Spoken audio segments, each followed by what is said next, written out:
Welcome back to Delhi judgment day updates. Postal ballot ఓట్లలో ఆప్ అగ్రనేతలు వెనకంజలో ఉన్నట్లుగా తెలుస్తోంది.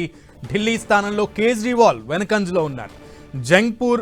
జంగ్పురాలో మనీష్ సిసోడియా మాజీ డిప్యూటీ సీఎంగా ఉన్నారు. ఆయన కూడా వెనకంజలో ఉన్నాడు. ఇక కల్కాజీలో ప్రస్తుత సీఎంగా ఉన్న అతీషి కూడా వెనకంజలో ఉంది. అక్కడ రమేష్ బిదూరి అతీషి మీద సిట్టింగ్ ఎంపీగా ఉన్న రమేష్ బిదూరి పోటీ చేశారు. కల్కాజీలో 2 పర్యాయాలు ఆయన ఎంపీగా ఉన్నాడు. ఆయన ఇప్పుడు అతీషి మీద ముందంజలో ఉన్నటువంటి పరిస్థితి ఉంది. బీజేపీ నుంచి కల్కాజీ నియోజకవర్గంలో రమేష్ బిదూరి ముందంజలో ఉన్నారు.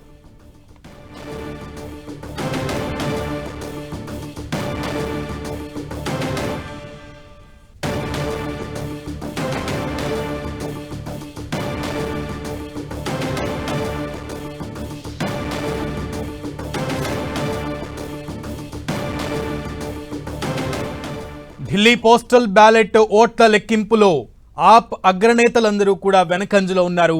ఢిల్లీ స్థానంలో కేజ్రీవాల్ వెనకంజలో ఉన్న న్యూఢిల్లీ స్థానం నుంచి ఆయన పోటీ చేశారు. ఇక జంగ్పురాలో మనీష్ సిసోడియా మాజీ డిప్యూటీ సీఎంగా పనిచేశారు.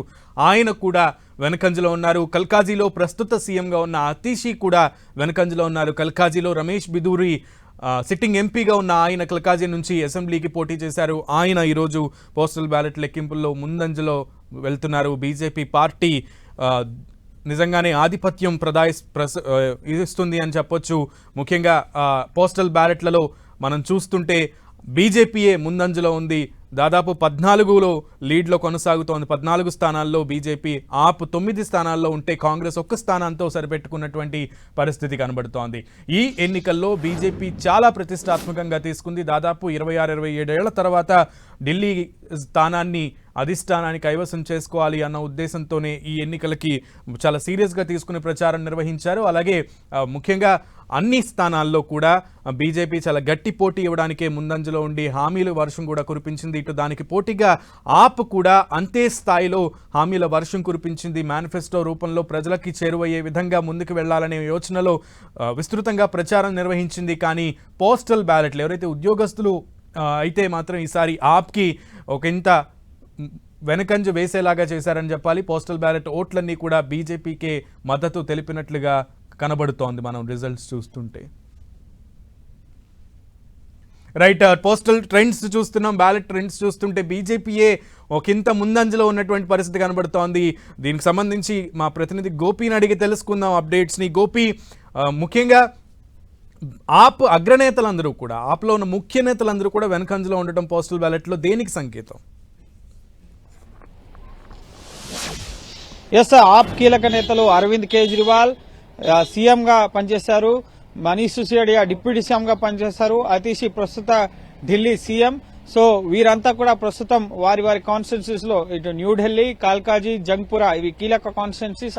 ఇటు ఆప్ కంచుకోటలుగా ఉన్న కాన్స్టిట్యున్సీస్. వీటిల్లో ప్రస్తుతం ఆప్ నేతలంతా కూడా వెనకంజలో ఉన్న పరిస్థితి. ఇవన్నీ కూడా పోస్టల్ బ్యాలెట్ లెక్కింపు మాత్రమే. పోస్టల్ బ్యాలెట్ లో ఎక్కువగా ఉద్యోగులు, అలాగే 85 ఇయర్స్ పైబడిన వృద్ధులు ఎవరైతే ఉన్నారో వాళ్ళు ఇంటి వద్ద నుంచి వేసిన ఓట్లు, వీటి లెక్కింపే ప్రస్తుతం జరుగుతోంది. వీటిలో ఎర్లీ ట్రెండింగ్స్ లో బీజేపీ స్పష్టమైన ఆధిక్యాన్ని కనబరుస్తున్న పరిస్థితి ఉంది. ఎక్కువ స్థానాల్లో లీడింగ్స్ లో ప్రస్తుతం బీజేపీ కొనసాగుతోంది. ఆమ్ ఆద్మీ పార్టీ కొంత పోస్టల్ బ్యాలెట్స్ లో వెనకబడిన పరిస్థితి. ఈవీఎంస్ లెక్కింపు స్టార్ట్ అయిన తర్వాత పరిస్థితి ఏమైనా మారుతుందా అనేది మనం చూడాల్సి ఉంటుంది. ప్రస్తుతం వీరంతా కూడా చాలా కీ క్యాండిడేట్స్. కేజ్రీవాల్ కానీ, అతీషి కానీ, అలాగే మనీష్ సిసోడియా, సౌరభ్ భరద్వాజ్ వీరంతా కూడా కీ అభ్యర్థులు. ఆమ్ ఆద్మీ పార్టీ కంచుకోటకు ముఖ్యంగా పునాదులుగా ఉన్న నేతలు వీళ్ళంతా. సో వీరే ప్రస్తుతం పోస్టల్ బ్యాలెట్ లో ఇటు వెనక పడి ఉన్న పరిస్థితి ఉంది. బీజేపీ నేతలు రమేష్ బిదూరి కానీ, పర్వేష్ వర్మ, రమేష్ బిదూరి కల్కాజీ నుంచి, పర్వేష్ వర్మ న్యూఢిల్లీ నుంచి ఆధిక్యంలో కొనసాగుతున్నారు. గోపి, ఎగ్జాక్ట్ ఇందాడు మనం అనుకున్నాం కేంద్రం ప్రకటించినటువంటి బడ్జెట్ విషయంలో, ఎందుకంటే మొత్తం ఈ ఢిల్లీలో ఎక్కువ సెంట్రల్ గవర్నమెంట్ ఉద్యోగులు ఉంటారు అని కూడా మీరు మాటల్లో చెప్పారు. సో ఏదైతే ట్యాక్స్ రిలాక్సేషన్ బాగా ఉపకరించింది అనుకోవచ్చు ఈ పోస్టల్ బ్యాలెట్ ఓట్లను చూస్తుంటే బీజేపీకి. ఎస్, ఖచ్చితంగా. ఎందుకంటే ఈ ట్యాక్స్ రిలాక్సేషన్ కోసం ఎన్డీఏ ప్రభుత్వం కేంద్రంలో అధికారంలోకి వచ్చినప్పటి నుంచి కూడా ప్రతి బడ్జెట్ లో కూడా వేతన జీవులు ఎంతగానో ఆశగా ఎదురు చూస్తూ వస్తున్నారు. 10 లక్షల వరకు దీన్ని చేస్తారని చెప్పి భావించారు. కేజ్రీవాల్ డిమాండ్ చేసింది కూడా 10 లక్షల వరకు పెంచాలని. కానీ బీజేపీ అనూహ్యంగా 12 లక్షల వరకు కూడా ట్యాక్స్ ఎగ్జామ్షన్ ని ప్రకటించడం జరిగింది. ఇది ఒక రకంగా ఎంప్లాయీస్ కి బిగ్ బూస్ట్ అని చెప్పాలి. వారు ముఖ్యంగా ట్యాక్స్ పేయర్స్ గా తమ పన్నుల్ని వృధా చేస్తున్నారు కేజ్రీవాల్ అన్న విషయాన్ని కూడా బీజేపీ ఒకనొక దశలో ప్రజల్లోకి తీసుకెళ్లిన పరిస్థితి ఉంది. ఫ్రీ బీస్ పేరుతో ఫ్రీ ట్రాన్స్పోర్టేషన్ కానీ ఫ్రీ ఎలక్ట్రిసిటీ కానీ ప్రతి ఒక్కరికి కూడా ఇస్తూ ఉచితాలని అలవాటు చేసింది. ముఖ్యంగా అసలు దేశంలో ఫ్రీ ఎలక్ట్రిసిటీ 200 యూనిట్లను పరిచయం చేసిందే ఆమ్ ఆద్మీ పార్టీ. ఢిల్లీలో మొదట అమలు చేసిన తర్వాత కాంగ్రెస్ పార్టీ దాన్ని పుణికి పుచ్చుకొని ఇటు పంజాబ్ లో హామీ ఇవ్వడం జరిగింది.